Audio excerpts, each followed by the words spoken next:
نحمده ونصلي ونسلم على رسوله الكريم أما بعد فأعوذ بالله من الشيطان الرجيم بسم الله الرحمن الرحيم تلك الرسل فضلنا بعضهم على بعض منهم من كلم الله ورفع بعضهم درجات صدق الله العظيم إن الله وملائكته يصلون على النبي يا أيها الذين آمنوا صلوا عليه وسلموا تسليما اللهم صل على سيدنا مولانا محمد وعلى آل سيدنا ومولانا محمد وبارك وسلم صلاة وسلاما عليك يا سيدي يا رسول الله وعلى آلك وأصحابك يا سيدي يا حبيب الله. دو تین اشعار ہیں جو آیت کریمہ کا حصہ میں نے تلاوت کیا ہے. یہ تیسرے پارے کی پہلی آیت ہے. قرآن مجید کا مشہور و معروف مقام ہے اور اس کی ترجمانی کرتے ہوئے ویسے تو بہت سے کلام ہیں جن میں سرکار دو عالم صلی اللہ تعالی علیہ وسلم کی مرتبے اور مقام کا ذکر ہے اور خصوصاً یہ کہ آپ کی مثل اس دنیا میں نہ کوئی آیا ہے نہ کوئی آئے گا. بے شک اور صف انبیاء میں بھی آپ اللہ سبحانہ تعالیٰ نے آپ کو ممتاز رکھا ہے. باقی انبیاء آپ دیکھیں تو مقتدی بن کر پیچھے کھڑے ہیں اور میرے اور آپ کے آقا و مولا صلی اللہ تعالیٰ علیہ وسلم صف انبیاء میں بھی آپ امام ہیں, امام الانبیاء اور سید الرسل ہیں. اعلیٰ حضرت امام علیہ السلام نے بھی اسی عنوان کو یوں بیان کیا لم یاتی نذیرک فی نظر مثل تو نہ شد پیدا جانا. آپ کی مثل تو کوئی پیدا ہی نہیں ہوا, کوئی دیکھ کیسے سکتا ہے جب پیدا ہی نہیں ہوا. حضرت حسان بن ثابت رضی اللہ تعالیٰ عنہ آپ کا بھی معروف و قطع ہے. پھر اور بہت سے کلام ہیں لیکن آپ کی ذوق کے لیے پھر تھوڑی سہولت کے لیے کہ جو حضرات شامل ہو سکتے ہیں, پنجابی کا جناب الحاج محمد علی ظہوری مرحوم ان کا کلام ہے اسی عنوان سے دنیا تے آیا کوئی تیری نام مثال دا لب کے لہواں کتھوں. یہ کم از کم یہ تو آپ کو یاد ہی ہے. یہ ساتھ مل کر آپ پڑھیں گے دو تین اشعار اور پھر دو تین باتیں انشاءاللہ جو وقت مجھے کہا گیا اس کے اندر ہی میں کہہ کر اجازت لوں گا.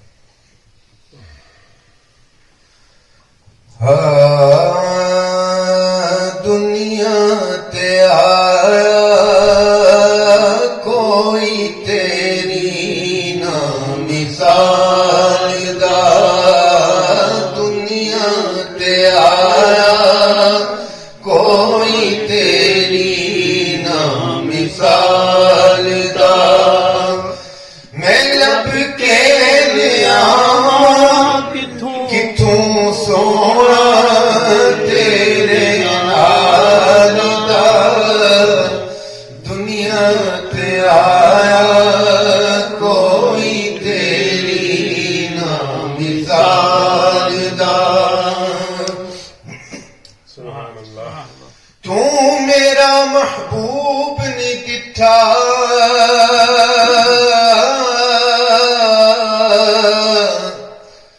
جنوں ویکھ کے چن شرماوے. بجلی ڈردی لشک نہ مارے مت بے ادبی ہو جاوے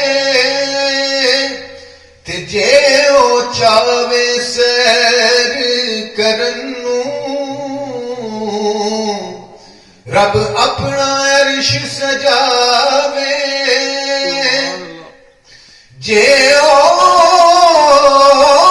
پاوے ہاتھ پھلانوں ہاتھ پھلا وچ رل جاوے. کیڑا او دی خوبیاں دسے جتھے گرتی بھی مک جاوے. آزم دا سونا ماہی سنو کدرے نظر نہ آوے لب کے لیا کتوں سونا تیرے نال دا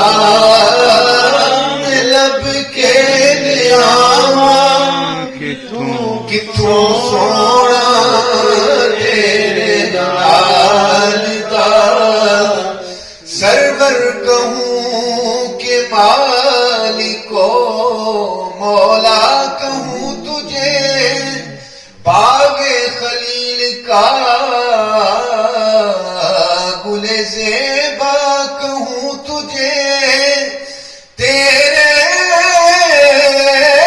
تو وصف بے تناہی سے ہے بری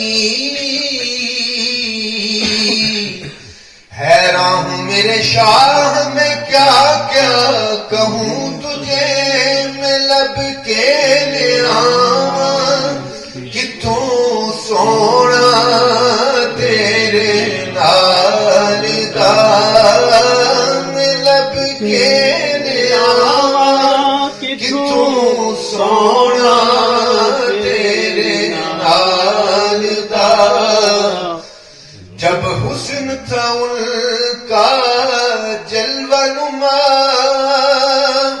انوار کا عالم کیا ہوگا ہر کوئی فدا ہے بن دیکھے دیدار کا عالم کیا ہوگا جس وقت تھے خدمت میں ان کی ابو بکر عمر عثمان و علی اس وقت محمد عربی کے دربار کا عالم کیا ہوگا چاہے تو اشارے سے اپنے کایا ہی پلٹ دے دنیا کی یہ شان ہے خدمت گاروں کی تو سردار کا عالم کیا ہوگا میں لب کے لیا کتوں سونا تیرے نال دا دنیا تے آیا کوئی تیری نہ مثال دا جیرا تیرا نور ونڈے ساری کائنات نو رب بھی درود بھیجے تیری پاک ذات نو شیدائے زمانہ تیرے حسن و جمال دا شیدائے زمانہ تیرے حسن و جمال دا دنیا تے آیا کوئی تیری نہ مثال دا اسی کی ظہوری نل سادہ کی بیانے ساریاں تو وڈا نات خان تے قرآن سورتاں سپارے رنگ نبی دے جمال دا سورتاں سپارے رنگ نبی دے جمال دا دنیا تے آیا کوئی تیری نہ مثال دا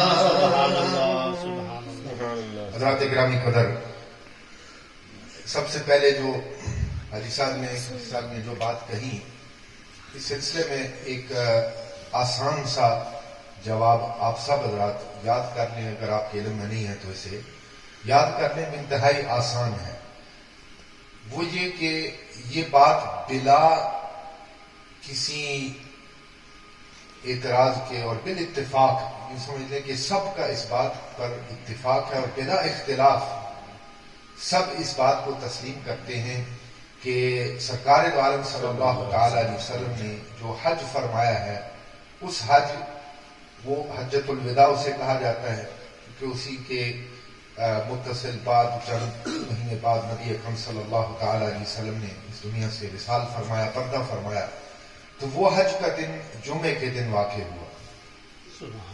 اب اسلام میں مہینے یا 29 دن کے ہوتے ہیں یا 30 دن کے ہوتے ہیں، ذوالحجہ کے بعد محرم ہے، پھر سفر ہے، تو یہ ذوالحجہ کا مہینہ، پھر محرم کا، پھر سفر کا، یہ تینوں مہینے آپ اگر حساب لگائیں تو چاہے 29 کا مہینہ ہو چاہے 30 کا مہینہ، جتنی کمبینیشن بنتی ہے نا، یعنی محرم بالفرض 29 کا ہو، پھر سفر جو ہے وہ 30 کا ہو، یا ذوالحجہ وہ 29 کا ہو، پھر 2-30 کے مہینے ہو، جتنی پاسبل کمبینیشنز ہیں وہ اس کی کیلکولیشن آپ کر لیں تو یہ ممکن ہی نہیں کہ نبی اکرم صلی اللہ تعالی علیہ وسلم کا وصال مبارک پیر کے دن ہوا ہو اور 12 ربیع الاول کو ہوا ہو، جبکہ اس پر بھی اتفاق ہے کہ نبی اکرم صلی اللہ تعالی علیہ وسلم جب پردہ فرمایا تو وہ دن کیا تھا؟ پیر کا دن تھا۔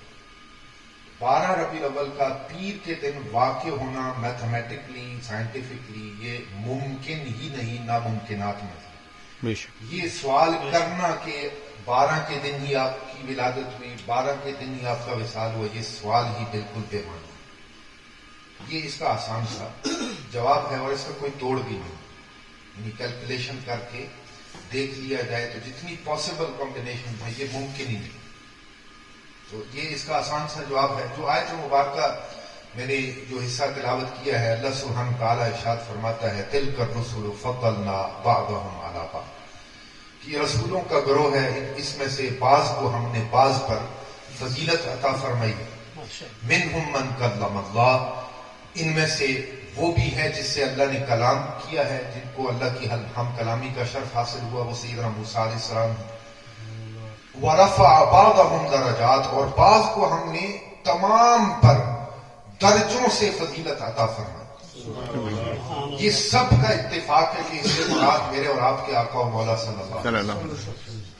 ہمارا ایمان ہے، اللہ سبحانہ تعالیٰ کلام مجید میں بھی ہمیں اس بات کی تلقین فرماتا ہے، اور ہمارا یہ ایمان ہے کہ ہم ہر نبی، ہر رسول کو مانتے ہیں، جن کا اللہ سبحانہ تعالیٰ نے تفصیلی تعارف کرایا قرآن مجید میں، ان کو ہم بائی نیم جن کو جانتے ہیں تو اس طرح مانتے ہیں، اور جن کو ہم بائی نیم نہیں جانتے ہم ان پر بھی ایمان لاتے ہیں، اور ہر نبی، ہر رسول کی عزت اور تعظیم ہم پر لازم ہے۔ کسی ایک کو نہ ماننا یہ تمام انبیاء کا انکار تصور کیا جاتا ہے، اور کسی ایک کی بے حرمتی یہ تمام کی بے حرمتی تصور کی جائے، یہ ہمارا ایمان ہے، سب پر ایمان لاتے ہیں، لیکن مرتبے اور مقام کے لحاظ سے اس آیہ مبارکہ میں اللہ سبحانہ تعالیٰ نے خود یہ صاف صاف بتا دیا کہ انبیاء میں بھی مراتب ہیں، اور بعض کے درجات بعض سے بلند ہیں، اور بلند ترین درجے والے وہ میرے اور آپ کے آقا و مولا صلی اللہ علیہ وسلم، یعنی اللہ سبحانہ تعالیٰ کی ساری مخلوق میں سب سے عظیم ترین مخلوق وہ میرے اور آپ کے آقا و مولا صلی اللہ علیہ وسلم کی ذات گرامی پر ہے۔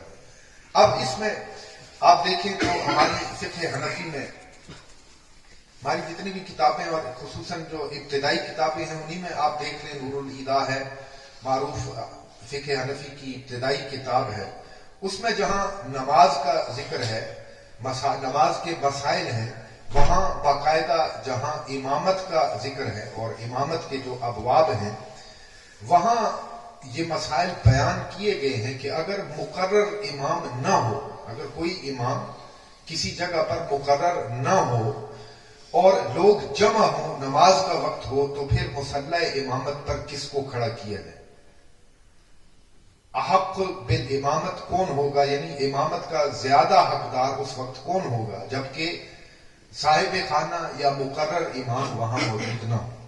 وہاں ایک فہرست ہے، یہ اب ممکن ہے ترتیب میں کچھ آگے پیچھے ہو، لیکن وہاں ایک فہرست ہے کہ دیکھا جائے گا کہ سارے مجمع میں سے سب سے زیادہ علم والا کون ہے، بے شک اسے آگے کیا جائے گا. اگر علم میں سب برابر ہیں تو پھر دیکھا جائے گا کہ سب میں سب سے زیادہ قرآن مجید اچھا پڑھنے والا کون ہے، پھر اس کو آگے کر دیا جائے گا. اگر سب اس میں برابر ہیں دیکھا جائے گا کہ تقوی کے لحاظ سے کون بہتر ہے، اسے آگے کیا جائے گا.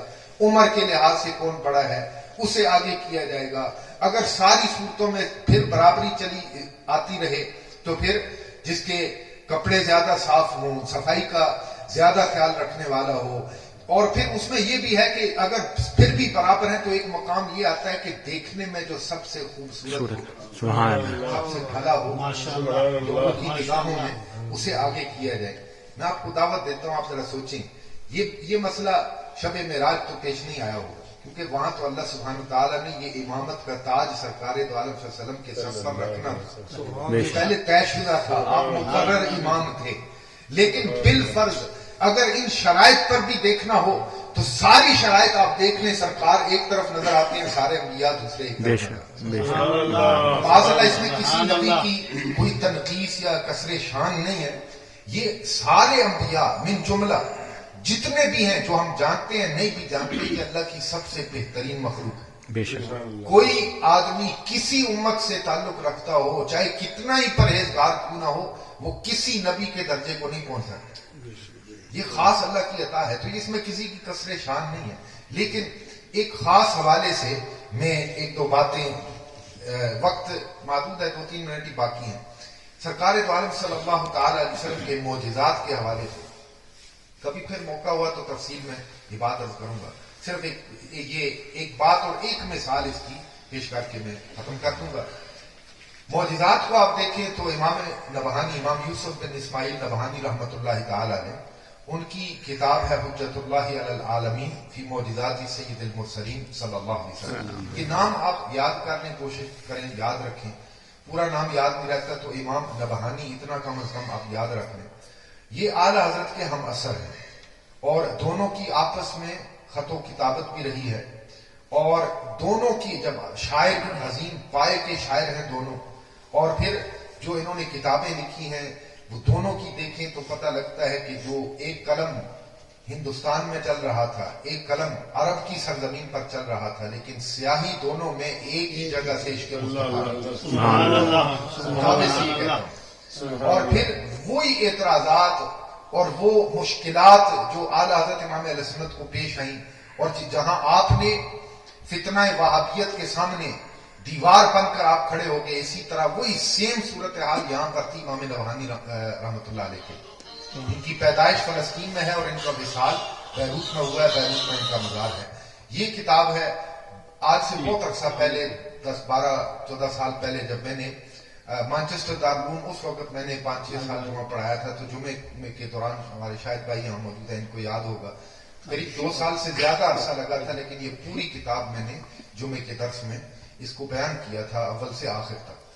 اس میں بالکل ابتدا میں یہ معجزات کا مجموعہ ہے اور منتخب ہے.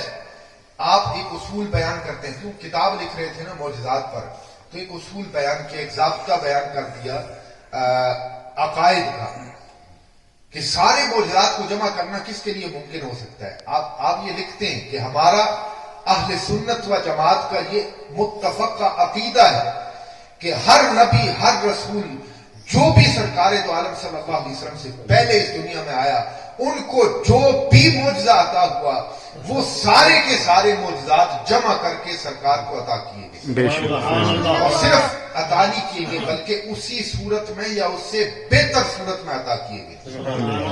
پھر اس پر وہ معجزات ہیں جو اور کسی نبی کو نہیں عطا ہوئے. بہت سی اس عنوان کی حدیثیں، وقت نہیں ہے، صرف ایک مثال دیتا ہوں. حدیث مبارکہ میں سرکار دو عالم صلی اللہ علیہ وسلم فرماتے ہیں کہ مجھے 5 چیزیں ایسی عطا کی گئی ہیں جو مجھ سے پہلے اور کسی نبی کو نہیں عطا کی. صحیح حدیث مبارکہ، اس میں ایک جو 5 میں سے ایک چیز ہے وہ کیا ہے، اس کا تعلق میلاد مصطفیٰ صلی اللہ علیہ وسلم سے بھی. سرکار دو عالم صلی اللہ تعالی علیہ وسلم فرماتے ہیں جعلت لی الارض مسجدا وطہورا، سبحان اللہ، میرے لیے زمین کو، پوری روئے زمین کو مسجد بنا دیا گیا اور پاک کرنے والا بنا دیا گیا۔ کیوں؟ پہلے جو امتیں تھیں نماز کا وقت آتا تو ان پر پابندی تھی کہ جاؤ مسجد میں نماز پڑھو، اور پھر طہارت حاصل کرنی ہے صرف پانی سے طہارت حاصل کر سکتے ہو۔ سرکار نے فرمایا میرا امت یہ جہاں بھی نماز کا وقت آ جائے وہاں زمین اس کے لیے پاک ہے، نماز ادا کرے۔ اگر پانی پر استطاعت یا قدرت نہیں ہے یا پانی پاس نہیں ہے، شرائط پوری ہیں، تو تیمم، پاک زمین سے تیمم کر کے وہ نماز پڑھ، یہ خاص آپ کے لیے ہے۔ پھر کیوں نہ ہم کہیں کہ نثار تیری چہل پہل پر ہزار ہوئی ربیع الاول، سوائے ابلیس کے جہاں میں سبھی تو خوشی، یہ زمین کا ایک ایک ذرہ اس بات پر خوشی مناتا ہوگا کہ آپ تشریف لائے تو مجھے مسجد کا درجہ مل گیا اور مجھے پاک کرنے والا ہونے کا درجہ مل گیا۔ معجزات میں دیکھیں تو پھر انہوں نے ایک پوری فہرست، سیدنا آدم علیہ السلام، نوح علیہ السلام، سیدنا یوسف علیہ السلام، سیدنا ابراہیم علیہ السلام، بہت سے انبیاء کرام، داؤد علیہ السلام۔ سرکار دو عالم صلی اللہ علیہ وسلم کا پھر ایک تناسب آپ نے پیش کیا کہ ان انبیاء کو اللہ نے یہ معجزات عطا کیے تھے اور سرکار دو عالم صلی اللہ علیہ وسلم کو یہ معجزات عطا کی اور ان کا ایک موازنہ کیا ہے۔ یہ بات بیان کرنے کے لیے کہ سرکار دو عالم صلی اللہ تعالی علیہ وسلم آپ کا مرتبہ اور مقام سب سے بلند ہے، اس کی ایک مثال آپ کی خدمت میں پیش کر کے میں گفتگو کو ختم کرتا ہوں۔ یہ ایک لمبا عنوان ہے، پھر کبھی موقع ہوا تو اس پہ مزید بات کر لیں گے۔ ان انبیاء میں سے سیدنا موسیٰ علیہ السلام بھی ہیں۔ سیدنا موسیٰ علیہ السلام کو بڑے عظیم معجزات عطا ہوئے۔ ایک تو آپ کا ید بیضا کا معجزہ تھا، یعنی آپ ہاتھ بغل میں ڈالتے، جب باہر نکالتے تو سورج سے زیادہ چمک رہا ہو۔ سرکار دو عالم صلی اللہ علیہ وسلم آپ سراپا نور ہیں اور نور تقسیم کرنے والے ہیں، تقسیم کرنے والے ہیں۔ بہت سی حدیث مبارکہ ہیں، ایک حدیث مبارکہ مثال کے طور پر صحابی رسول فرماتے ہیں ہم آئے، رات کا وقت تھا، عشاء کی نماز پڑھی، بہت تاریکی تھی، سرکار نے ایک درخت سے ٹہنی اور شاخ اتاری اور میرے ہاتھ میں پکڑائی، جو ہی میرے ہاتھ میں آئی تو وہ ایک لالٹین بن۔ سبحان اللہ۔ پھر کہتے ہیں ہمارا ایک گروپ تھا، وہاں سے روانہ ہوئے، ایک وقت آیا کہ ہمارے گھر جو ہے وہ مختلف سمتوں میں تھے، سب الگ الگ اپنی جگہ پر جانے لگے، ہر ایک نے کسی درخت سے شاخ اتاری اور میرے پاس جو وہ شاخ تھی اس کے ساتھ ٹچ کیا تو ساری کی ساری لالٹینیں بن گئی۔ سبحان اللہ، سبحان اللہ۔ صرف نور نہیں ہے بلکہ نور تقسیم کرنے والے ہیں۔ نور کی خیرات لینے دوڑتے ہیں مہرمال۔ سناتے ہیں کہ نور کی خیرات اور بھیک لینے کے لیے چاند اور سورج دوڑے ہوئے آ رہے ہیں، کس سے؟ سرکار دو عالم صلی اللہ علیہ وسلم سے نہیں، آپ کی سواری گزرتی ہے نا، اس سواری کے پاؤں کے ساتھ جو زمین کے ذرات مس ہوتے ہیں، گرد اٹھتا ہے، اس گرد سے نور کی خیرات لینے چاند اور سورج آتے ہیں۔ سبحان اللہ۔ نور کی خیرات لینے دوڑتے ہیں مہرماں، اٹھتی ہے کس شان سے گردے سواری واہ واہ۔ یہ معجزہ تھا۔ آپ قرآن مجید پڑھتے ہیں تو پتھر کو عصا مارا، وہاں سے 12 چشمے ٹوٹ پڑے اور ہر ایک جو بنو اسرائیل کے 12 قبیلے تھے، ہر قبیلے کے لیے ایک الگ چشمہ تھا۔ امام نبہانی فرماتے ہیں کہ پتھر سے زمین میں آپ کھدائی کرتے جائیں نا تو پانی کہیں نہ کہیں نکل ہی آتا ہے۔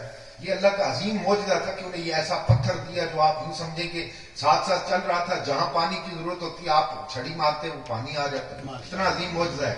یہاں فرماتے ہیں کہ زمین سے پانی پھر بھی تو نکل ہی آتا ہے نا۔ کسی نے آج تک دیکھا ہو کہ کسی کی انگلیوں سے پانی نکلا ہو؟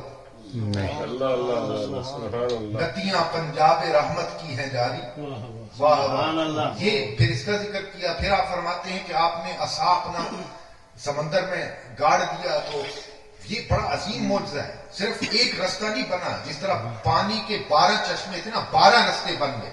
بنو اسرائیل کے ہر قبیلے کے لیے الگ الگ رستہ تھا. مفسرین کرام نے لکھا. اور صرف یہ نہیں، جب پانی رستہ دیتا ہے نا تو یقیناً وہ اونچی اونچی دیواریں ہوں گی پانی کی. کہا کہ ان میں اللہ سبحانہ تعالیٰ نے کھڑکیوں کا انتظام بھی کیا کہ ہر قبیلہ ایک دوسرے کو دیکھ رہے تھے اور باتیں کر رہے تھے تاکہ وحشت تاری نہ ہو. کہا کتنا عظیم معجزہ ہے. لیکن اس معجزے کا اثر اس دنیا میں ہے. سرکار جب اٹھاتے ہیں انگلی اور اشارہ کرتے ہیں تو چاند بھی 2 ٹکڑے ہو جاتا ہے.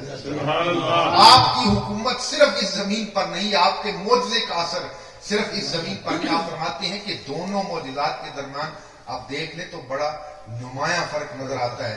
جی چاہتا ہے کہ اور بھی اس حوالے سے بیان کریں، سیدنا عیسیٰ علیہ السلام، ان کے معجزات وغیرہ. لیکن یہ یاد رکھیں کہ یہ اللہ کا ہمارے اوپر بہت بڑا احسان ہے جس کا ہم جتنا شکر ادا کریں کم. اور اسی لیے اعلیٰ حضرت نے کہا تھا دم میں جب تک دم ہے ذکر ان کا سناتے جائیں. حشر تک ڈالیں گے ہم پیدائش مولا کی دھوم، مثل فارس نجد کے قلعے گراتے جائیں گے.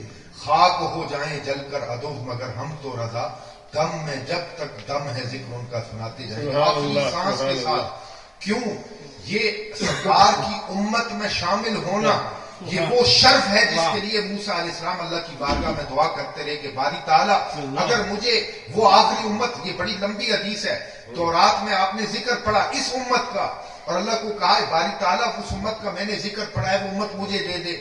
کہا نہیں، وہ دل کا امت احمد، وہ تو حضرت احمد مجتبیٰ کی امت ہے. کہا اگر وہ امت مجھے نہیں دینی تو باری تعالیٰ مجھے ان کا امتی بنا. سبحان اللہ. یہ اللہ نے ہم پر بڑا احسان کیا ہے. تو ہم تو میلاد منائیں گے اور آخری دم تک منائیں گے اور انشاءاللہ کے ساتھ منائیں گے. انشاءاللہ. اللہ نے کہا اللہ سبحانہ تعالیٰ ہماری اس مجلس میں آمد کو اور سب اس کاوش کو جو اہل خانہ ہے ان سے بھی اور ہم سب سے قبول فرمائے اور ہمارے بھی آخرت میں ذریعہ نجات بنائے. واقعی دعوانا